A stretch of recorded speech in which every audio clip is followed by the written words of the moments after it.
মানুষ নিরাপদ কথাটি কত সহজেই বলে দেয়, তাই না?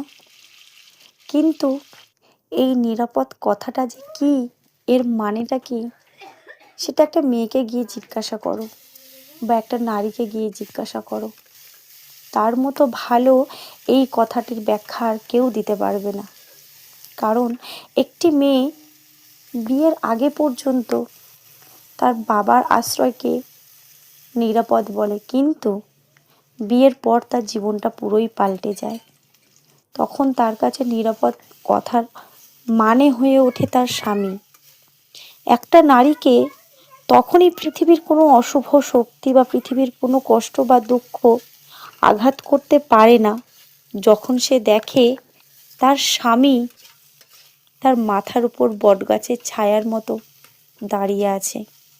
যখন সে দেখে তার স্বামী তার আশ্রয়ে তাকে রেখেছে, সে তখন সব থেকে নিরাপদ মনে করে।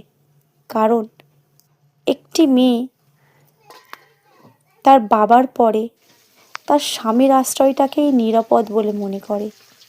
তাই একটি মেয়ে বাবার পরে তার স্বামীর বাড়িতে গিয়েই সারাটা জীবন কাটিয়ে দেয়।